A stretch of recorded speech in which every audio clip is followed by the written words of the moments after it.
స్వాధ్యాయ ప్రియులకు అనిత నమస్కరిస్తూ 10వ రోజు పత్రిజీ జ్ఞానామృతం బుక్ 3 నుండి ఈరోజు సార్ మనకి బ్రహ్మజ్ఞానం గురించి చెప్తున్నారు. తెలుసుకుందామండి. ఈ భూమండలం అంతా కూడా రకరకాల లోకాలకు చెందిన రకరకాల ఆత్మస్వరూపాలకు అలవాలంగా విలసిల్లుతోంది.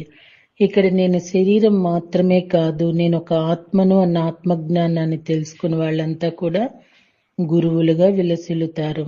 మరి నాలాగే అందరూ అన్న బ్రహ్మజ్ఞానాన్ని తెలుసుకున్న వాళ్ళంతా కూడా పరమ గురువులుగా విలసిల్లుతారు. కేవలం బ్రహ్మజ్ఞానం కలిగి ఉన్నవారే ఇతర A to Z లోకాలకు చెందిన ఆత్మల స్థాయి యొక్క ఔన్నత్యాన్ని కూడా గుర్తించి తాము కూడా వాళ్ళ స్థాయికి దిగి వచ్చి వాళ్లతో కలిసి అత్యంత ఎరుకతో కూడిన పరస్పర సహకారంతో లోక కళ్యాణ కార్యక్రమాలను చక్కబెడుతూ ఉంటారు. ఇలా ఒకనొక ఆధ్యాత్మిక బృందంలా కలిసి పనిచేసే వివిధ స్థాయిలకు చెందిన ఆత్మస్వరూపులు తమ బృందంలోని తమ తమ స్థాయిలకు చెందిన ఇతర ఆత్మస్వరూపులను పరస్పరం గుర్తుంచుకుంటూ తమ కంటే ఉన్నత స్థాయి ఆత్మ నేతృత్వంలో పనులను పూర్తి చేస్తారు. చదరంగ మాటలో ఒకనొక ఆనంద వేసే ఎత్తును ఇంకొక అంతర్జాతీయ స్థాయి చదరంగ ఆటగాడైన కాస్పరోవ్ మాత్రమే గుర్తించగలిగినట్లు ఒకనొక మహాపురుషుడిని ఇంకొక మహాపురుషుడు మాత్రమే గుర్తిస్తాడు. అలా గుర్తించగలిగాడు అంటే అతడు కూడా మహాపురుషుడే అని అర్థం. లేకపోతే వాడికి ఏం మూడవ కన్ను ఉంది, ఊరికే ధ్యానం పేరు చెప్పి కళ్ళు మూసుకొని టైం వేస్ట్ చేస్తున్నాడు అనుకుంటారు. ఈ క్రమంలో మూలాధారంలో ఉన్నవాడు నేను శరీరమే, నేను కేవలం తినడం కోసమే పుట్టాననుకుంటూ శరీరాన్ని పోషించుకోవడానికే తన జీవిత కాలాన్నంతా వెచ్చిస్తాడు. ఒక స్వాధిష్టానంలో ఉన్నవాళ్లు నేను నీకు భర్తను, నేను నీకు అన్నను, నేను నీకు తండ్రిని, నేను ఈ గ్రామానికి సర్పంచిని, నేను చెప్పినట్లే అందరూ వినాలి అన్న భావనతో ఇతరులపై పెత్తనాలు చెలాయిస్తూ తన జీవిత కాలాన్నంతా వెచ్చిస్తారు. ఒకనొక మణిపూరక చక్ర స్థాయిలో ఉన్నవాడు పైకి మణిలా మెరుస్తూనే ఉంటాడు, కానీ ధ్యానం లేకపోతే మాత్రం లోపలంతా డొల్లగానే ఉంటాడు. అతడు సకల ప్రాపంచిక విద్యా పారంగతుడైనా సరే ఆత్మ విద్యా పారంగతుడు కాకపోతే మాత్రం అతని లోపలంతా డొల్లగానే ఉంటాడు. నేను PhD చేశాను, నేను శస్త్ర గ్రంథాలన్నీ కంటతా పట్టేశాను, నేను సకల కళల్లో ఆరితేరాను అని తన గొప్పలు తానే చెప్పుకుంటూ కాలం గడిపిన వాడి జీవితంలో సత్యశోధన మరి అహింస ధర్మాచరణ అన్నవి లేకపోతే మాత్రం వాడి పాండిత్యాలన్నీ బూడిదలో పోసిన పన్నీరే అవుతాయి. ఇలాంటి వాళ్ళంతా కూడా అనాహతంలోకి వచ్చాక నిశ్శబ్దమైపోతారు. ఇక నేను మాట్లాడితే నా కంపు నాకే తెలిసిపోతుంది అనుకుంటూ కళ్ళు మూసుకొని గంటలు గంటలు మౌనంగా ధ్యానంలో కూర్చుంటారు. అలా కొన్ని జన్మలు గడిచాక సేవా కార్యక్రమాలు చేసి అయినా సరే కొంత పుణ్యం కూడగట్టుకుంటాననుకొని విశుద్ధ చక్ర స్థాయిలో జన్మలు తీసుకుని వచ్చి అనేక సేవా కార్యక్రమాలు చేస్తూ వేరెవరినో ఉద్ధరిస్తున్నామనుకుంటూ కాలం గడుపుతారు. అన్నదానాలు, వస్త్రదానాలు, విద్యాదానాలు, అనాథ పిల్లల సేవలు మరి వృద్ధులకు వికలాంగులకు సేవలు చేస్తూ చివరికి ఎవరిని వారే ఉద్ధరించుకోవాలి, కానీ ఒకరి ఇంకొకరిని ఉద్ధరించజాలరన్న సత్యాన్ని తెలుసుకుంటారు. తెలుసుకున్న వెంటనే ఇక వాళ్ళ ఆజ్ఞాచక్ర స్థాయిలోకి ప్రవేశించి ఒక తాబేల్లా తమ పంచేంద్రియాలను లోపలికి ముడుచుకుని అంతరంగ పరిశీలనలో మునిగిపోతారు. నేనెవరు, నా జన్మ పరమార్థమేమిటి అన్న ఆత్మ అవగాహన పొంది 3వ కన్ను విస్ఫోటనం ద్వారా సుదర్శనాలన్నీ చేస్తారు. సూక్ష్మ శరీర యానాల ద్వారా ఆయా లోకాలన్నీ తిరుగుతూ అక్కడి విశేషాల్ని ఆశ్చర్యంగా చూస్తూ ధ్యానయోగంలో మునిగిపోతారు. అందుకే అలా కళ్ళు మూసుకొని ధ్యాన నిమగ్నులైన యోగులు ఏం చేస్తుంటారన్న అర్జునుడి ప్రశ్నకు శ్రీకృష్ణుడు ఆశ్చర్యవత్యశ్రుతి కశ్చిదేన మాశ్చర్యవదవదతి తదేన చాన్యః ఆశ్చర్యవచ్చైనమన్యః శృణోతి శ్రుత్వా శేనం వేదన చైవ కశ్చిత్. భగవద్గీత 2:29. ఒకనొక మహాపురుషుడు మాత్రమే దీనిని అంటే ఈ ఆత్మను ఆశ్చర్యమైనదిగా చూస్తాడు. ఇంకొక మహాత్ముడు దీని తత్వాన్ని ఆశ్చర్యకరంగా వర్ణిస్తాడు. మరి కొందరు దీనిని ఆశ్చర్యకరమైన దానిగా వింటారు. ఆ విన్నవారిలో కొందరు దానిని గురించి ఏమీ తెలుసుకోరని చెప్తాడు. ఆశ్చర్యవత్ పశ్యతి అంటే రకరకాల శరీరాలతో రకరకాల లోకాలన్నీ తిరుగుతూ వాళ్ళక్కడి విశేషాలను ఆశ్చర్యంగా చూస్తూ ఉంటారు. అలా చూసి వచ్చి వాళ్ళంతా కూడా ఆశ్చర్యవత్ వదతి అంటే ఆశ్చర్యంగా చెప్తూ ఉంటారు.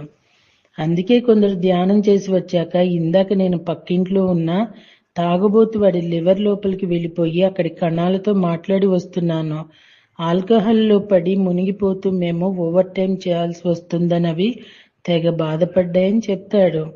ఇంకొకరు ధ్యానంలో చనిపోయిన మా అమ్మగారు కనపడ్డారు. నన్ను చూసి చాలా సంతోషపడి, నేను బ్రతికి ఉన్నప్పుడు నాకు గురువుగా వచ్చిన నిన్ను గుర్తించి నీ దగ్గర ధ్యానం నేర్చుకోలేకపోయానయ్యా, పైగా ఊరికే కళ్ళు మూసుకొని కూర్చున్నావని, ఇంకా ఇంకా డబ్బు సంపాదించటం లేదని నిన్ను తిట్టిపోశాను. ఇప్పుడు మళ్ళీ జన్మ తీసుకుని ధ్యానం చేసి నన్ను నేను ఉద్ధరించుకుంటానయ్యా, నీకు నమస్కారం చేసుకుని పోదామని వచ్చానని చెప్పింది అంటారు. కనుక ఎంతో మంది ఇతర లోకవాసులు మరి చనిపోయిన వాళ్ళ ఆత్మలు ఇక్కడే మన చుట్టూ తిరుగుతూ ఉంటారు. ధ్యానంలో మనం మన మూడో కన్నును తెరుచుకొని చూస్తే చాలు, ఇక్కడ మన స్నేహితులు మరి బంధువులతో మాట్లాడినట్లే వారితో కూడా చక్కగా మాట్లాడవచ్చు. బుద్ధుడు కళ్ళు మూసుకొని ధ్యానంలో తన గత జన్మలని తెలుసుకున్నాడు. అవే జాతక కథలు. మార్కండేయుడు, బుద్ధుడు, ప్రహ్లాదుడు మరి నచికేతుడు అంతా కూడా ఇలా కళ్ళు మూసుకొని కూర్చునే ఆత్మజ్ఞానం అంతా తెలుసుకున్నారు. వాళ్ళలాగే మనమంతా కూడా ఆత్మజ్ఞానాన్ని తెలుసుకొని బ్రహ్మజ్ఞానులా విలసిల్లాలి అంటే మరి ధ్యానం తప్ప వేరే మార్గం లేదుగాక లేదు. మరొక చాప్టర్ అండి, మనం పిరమిడ్ మాస్టర్లం అంటూ పత్రిసారి ఏం చెప్తున్నారో చూద్దామా. శాకాహారం మన మతం, మాంసాహారం విషతుల్యం. అది మన శరీర వ్యవస్థను పాడు చేసి మనసును విపరీత ధోరణిలో నడిపించి మనల్ని బుద్ధిమాంద్యానికి గురి చేస్తుంది. అందుకే ఆత్మ పురోగమనానికి మాంసం తినడం అన్నది గొడ్డలి పెట్టు. ఆధ్యాత్మిక యోగీసులుగా గుర్తింపబడిన వారందరూ శాకాహారులే. బుద్ధుడు, మహావీరుడు, యోగి వేమన్న, వీర బ్రహ్మేంద్ర స్వామి ఇంకా చాలా మంది శాకాహారులే. పక్షి జాతి పట్టి పరగహింసలు పెట్టి కుక్షు నిండా కూడు కూరుటకు వండి తినేడివాడు వసుత చండాలుడు అన్నారు వేమన్న. ధ్యానంలో ఉత్తమ స్థితిని పొందాలన్నా, జీవితంలో జ్ఞానవంతులుగా ఎదగాలన్నా ప్రతి ఒక్కరూ తక్షణమే మాంసాహారాన్ని విడిచిపెట్టి శాకాహారులుగా మారాలి. మన మతం నిశ్చయంగా శాకాహార మతమే. ధ్యానం మన వృత్తి. అన్ని వ్యాధులకు మూలం మన నానా విధాల మనోవ్యధలే. మానసిక అలజడులు, భయాలు, సంశయాలు, అహంకారం, అసూయ, ద్వేషించే తత్వం, స్వార్థం, పిరికితనం, సోమరితనం, పరిమితులు, బానిసత్వం మొదలైన మనో దౌర్బల్యాలే మన గందరగోళం, అస్తవ్యస్త జీవితానికి మూల కారణాలు. మానసిక దౌర్బల్యాలను సమూలంగా నిర్జించి మనో సామర్థ్యాన్ని పెంచుకోవాలంటే మన జీవితంలో ధ్యానాన్ని విధిగా చేపట్టాలి. ఎన్ని అవరోధాలు ఎదురైనా అకుటింత దీక్షతో అనునిత్యం విశేషంగా ధ్యాన సాధన చేయాలి. అప్పుడే బొగ్గు ముక్క లాంటి మన జీవితాన్ని సానపెట్టిన వజ్రంగా మార్చవచ్చు. నిక్కమైన ధ్యానం ఒక్కటే చాలు. తలుకు బెలుకు పూజ గంధంబు తట్టడేలా మనసు స్థితపరుచు ధ్యాన పద్ధతి చాలదా అన్నారు వేమన్న. మన అంతరంగాన్ని అన్నిత్యం శాంతంగా ఉంచుకోవాలన్నా, మనలో బుద్ధి కుశలత పెంచుకోవాలన్నా, మనం సంపూర్ణ ఆరోగ్యాన్ని పొందాలన్నా ప్రతిరోజు విధిగా ధ్యానం చేయాలి. ధ్యానం అంటే చిత్తవృత్తి నిరోధం. దానికి మార్గం శ్వాస మీద ధ్యాస. ఆనాపానాసతి ధ్యానం ఎప్పుడైనా ఎక్కడైనా చేయవచ్చు. హాయిగా కూర్చొని చేతివేళ్లను కలిపి కళ్ళు మూసుకొని సహజ శ్వాసను గమనించటమే అసలైన ధ్యాన పద్ధతి. పిరమిడ్ మాస్టర్ల జీవితం ధ్యానానికే అంకితం. అందుకే ధ్యానం మన ఏకైక వృత్తి. పిరమిడ్లు మన ఆలయాలు. పిరమిడ్లు అన్నవి ప్రత్యేక కోణాలతో నిర్మింపబడిన నిర్మాణాలు. ఈ ఆకారాలతో నిర్మింపబడ్డ వాటిల్లోకి విశ్వమయ ప్రాణశక్తి ఎక్కువ మోతాదులో ప్రవహిస్తుంది. మామూలుగా ఉన్న బహిరంగ ప్రదేశాల్లో కానీ ఇతర ఆకారాల్లో ఉన్న కట్టడాల్లో కానీ చేసే ధ్యానం కంటే పిరమిడ్లలో ధ్యాన సాధన చేస్తే అదే సమయంలో మూడింతల విశ్వమయ ప్రాణశక్తిని పొందగలం. పిరమిడ్ ధ్యానం ద్వారా తరుణ వ్యాధులు, తీవ్ర వ్యాధులు, దీర్ఘకాలిక వ్యాధులు, మానసిక రుగ్మతలు అన్నీ తక్కువ కాలంలో తొలగించుకొని మనం త్వరితగతిన ఆరోగ్యవంతులుగా మారవచ్చు. పిరమిడ్లో ధ్యానం చేయడం ద్వారా ద్విచక్షు ఉత్తేజితం, సూక్ష్మ శరీరయానం లాంటివి ఎక్కువ సమయాల్లోనే ఎంచక్కా పొందవచ్చు. Pyramid hats, hanging pyramids, roof top pyramids, grand level పిరమిడ్లు ఇలా ఎవరి వీలుని బట్టి వాళ్ళు ఏర్పాటు చేసుకోవచ్చు, వాడుకోవచ్చు. పిరమిడ్లు అన్నవి నవీన యుగపు దేవాలయాలు. శ్వాస మన గురువు. సాధన అన్నది గురువు దగ్గర నుంచే మొదలవుతుంది. ఎక్కడ సద్గురువు లేడు, ఎక్కడ సరిగా చెప్పేవాడు లేడు, అక్కడ విద్య అన్నది గురుడి విద్య అయిపోతుంది. అయితే ఈ ఆధ్యాత్మిక సాధన ప్రకరణలో మాత్రం శ్వాసయే గురువు. అసలు ఒకానొక ఆధ్యాత్మిక ముముక్షువు, ఒకానొక ఆత్మజ్ఞాన పిపాసి ఇంకొక గురువు దగ్గరకు వెళ్ళనే అక్కర్లేదు. ఆధ్యాత్మిక సాధన అంటే మనలోకి మనం చేసే ప్రయాణమే. ఈ అంతరంగ ప్రయాణం అన్నది సజావుగా జరగాలంటే మనందరము శ్వాసను తప్పకుండా పట్టుకోవాలి. మరో మార్గం లేదుగాక లేదు. ఈ విధంగానే ఆత్మానుభవాలు మన సొంతమవుతాయి. అనుభవమే జ్ఞానం కదా. జ్ఞాని అయిన ఒకానొక వ్యక్తి అతనికి ఉన్న జ్ఞానాన్ని గురించి పరిచయం మాత్రమే చేయగలడు, కానీ ఒకానొక జ్ఞాన పిపాసికి జ్ఞానం మాత్రం ఇవ్వలేడు. ఆత్మానుభవం ద్వారానే ఆత్మజ్ఞానం అంకురిస్తుంది కనుక మన శ్వాసే మన నిజమైన గురువు. ఆత్మశాస్త్రం మన ఎజెండా. ఆత్మశాస్త్రం అంటే ఆత్మను గురించి కులంకుశంగా తెలుసుకునే శాస్త్రం. అంటే మనం ఒక్క పక్క శరీరాలైనా మరొక పక్క శరీరధారులమే ఉన్న ఆత్మ పదార్థాలమని స్వ అనుభవంగా తెలుసుకోవటం. ఆత్మ గురించి జ్ఞానం అంటే మన గురించి మనం సంపూర్ణంగా తెలుసుకోవటం. నేను భౌతిక శరీరమే కాదు, వాస్తవానికి శరీరధారినైన ఆత్మనని స్వానుభవంగా తెలుసుకోవటం. నేను చైతన్య పదార్థమని తెలుసుకోవాలి. సదా తన చైతన్యాన్ని ధ్యానం ద్వారా ఆ మూల చైతన్యంతో అనుసంధానం చేసి ఆ స్థితిలో ఎక్కువ సమయం విహరించగలిగిన వాడే పిరమిడ్ మాస్టర్. ఆత్మానుభవం అన్నది స్వీయ ధ్యాన సాధన ద్వారా మాత్రమే సాధ్యం కనుక ఆత్మశాస్త్రం తెలుసుకోవటం అంటే ఆత్మ గురించిన జ్ఞానాన్ని పొందటమే. ఇదే కాబోయే పిరమిడ్ మాస్టర్ల ఎజెండా. మరి పిరమిడ్ మాస్టర్లు అయిన వారి ఎజెండా బుద్ధత్వం మన ఆకాంక్ష. బుద్ధత్వం అంటే అది ఒక మతానికి కట్టుబడి ఉండటం కాదు, ఒకానొక మౌలిక బుద్ధి సిద్ధత్వాన్ని సొంతం చేసుకోవటం. అంతా సదా పరివర్తనం చెందుతూ ఉండేదే అన్న సిద్ధాంతాన్ని సొంత అనుభవం చేసుకోవటం. వాస్తవానికి కర్తృత్వ భావనతో ఉంటే నేను అన్నది అసలు లేనే లేదు. ఉన్నదల్లా సాక్షిభూతమైన నేను. కర్మలు ఉన్నాయి, కర్మలకు తగిన కర్మఫలాలు ఉన్నాయి. అవి అన్ని ప్రకృతి గుణాలుగా ఆ విధంగా జరుగుతూ ఉంటాయని తెలుసుకొని సరి అయిన జీవన మార్గదర్శకత్వాన్ని పొందగలగటమే బుద్ధత్వం. బుద్ధత్వం అంటే చెడు ఆలోచనలు, చెడు కర్మల నుంచి దూరంగా ఉండటం. అది రాగ, ద్వేష, హింస, మోహాలకు దూరంగా ఉంటూ జనన మరణ చక్రం నుంచి బయటపడే సరి అయిన ఆధ్యాత్మిక శాస్త్ర విధానం, సత్యం గురించి తెలుసుకుంటూ తెలుసుకున్న సత్యాన్ని ఇతరులకు బోధిస్తూ ధర్మ మార్గాన్ని అనుసరించడమే బుద్ధత్వం. సకల ప్రాణకోటితో మైత్రీ భావం కలిగి ఉండే ఇటువంటి అద్భుత అంతరంగ పరివర్తన కేవలం ధ్యాన సాధన వల్ల సంప్రాప్తమవుతుంది. కనుక బుద్ధత్వ ప్రాప్తి పొందటమే మన అసలైన సిసలైన పిరమిడ్ మాస్టర్ల ఆకాంక్ష. ధ్యాన ప్రబోధం మన ఆత్మరంజనం. ధ్యాన సాధన అన్నది మనకి వ్యక్తిగత లాభాలను నిస్సందేహంగా సమకూరుస్తుంది. అయితే కేవలం వ్యక్తిగత సుఖం, వ్యక్తిగత సంతోషం, వ్యక్తిగత శాంతి, వ్యక్తిగత ఆనందం పొందటం అన్నది ఒక రకంగా పరిమితమైన స్థితి, మరో రకంగా కొంచెం స్వార్థంతో కూడుకున్నది. ఆనందాన్ని గుప్పెట్లోనే ఉంచుకుంటే అది పరిమితమై ఉంటుంది. అదే ఆనందాన్ని ఇతరులకు పంచగలిగితే అదెంత ఉన్నతమైందో తెలియవస్తుంది. నిజంగా మాస్టర్స్ పత్రిజీ మనకి ఇలాంటి ఒక అద్భుతమైన అనుభూతిని అందించారు.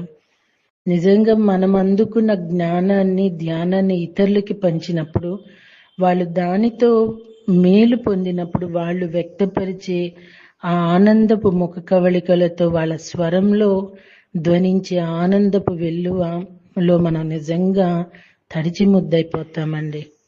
నిజంగా పత్రిసర్కి ఎన్నిసార్లు మనము థ్యాంక్స్ చెప్పుకున్నా తక్కువేనేమో అనిపిస్తూ ఉంటుంది. ఆమె రైట్ అండి. ధ్యాన శాస్త్రాన్ని ఇతరులకు బోధించడం ద్వారా మరి వారిలో అద్భుతమైన శారీరక, మానసిక, బుద్ధిపరమైన, ఆత్మపరమైన పరివర్తన తీసుకొని రావడం ద్వారా వారి జీవితాలను ఆనందభరితంగా మార్చగలం.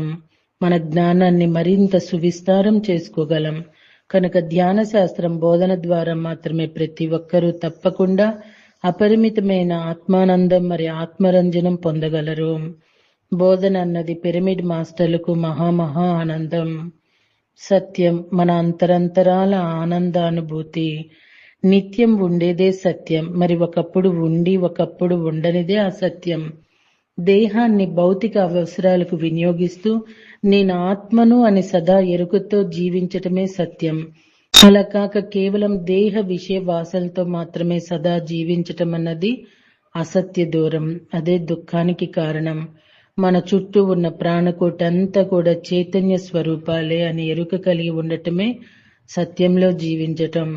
సర్వకర్మల ప్రక్షాళనకు మార్గం తన దగ్గరే ఉందని తెలుసుకొని తద్వారా సాధనా క్రమంతో తన్ని తాను నియోగించుకోవటమే సత్యంలో జీవించటం. ఈ రకంగా అన్ని కోణాల నుంచి సత్య పదార్థాన్ని తెలుసుకుంటూ సత్యం పట్ల సరి అయిన అవగాహన పొందడం ద్వారా అంతరంతరాల ఆత్మానుభూతికి చేరువవుతారు, ఆనందానుభూతికి చేరువవుతారు. ఈ స్థితి పొందటం కేవలం దీక్షాయుత ధ్యాన సాధన ద్వారానే సాధ్యం. ఆత్మస్థైర్యం మన సందేశం.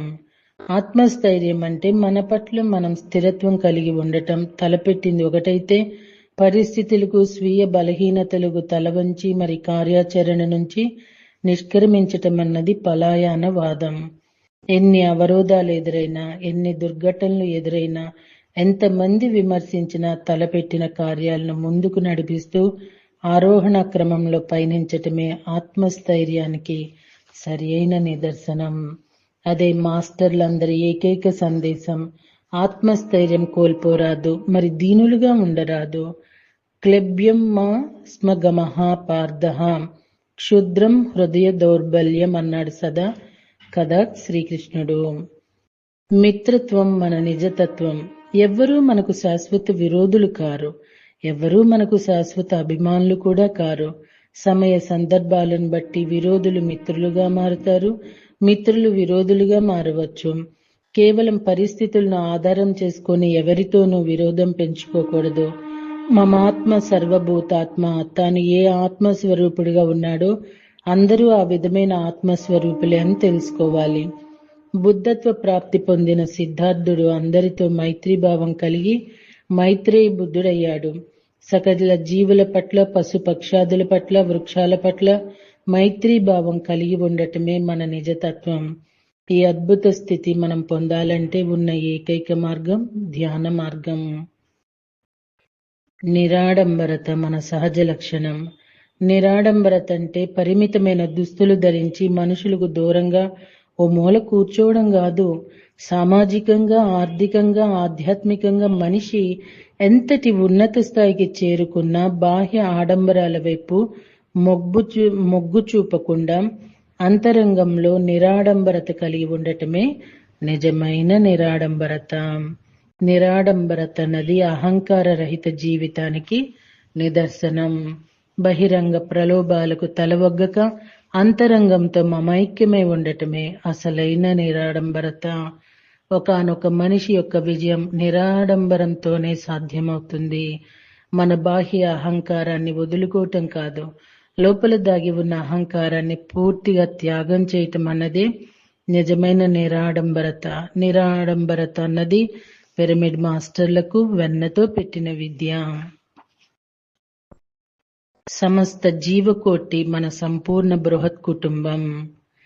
ఈ సమస్త విశ్వంలో ఏ మనిషి మరొక మనిషికి తక్కువ కాదు, ఏ ప్రాణి మరొక ప్రాణి కన్నా హీనమైనది కాదు.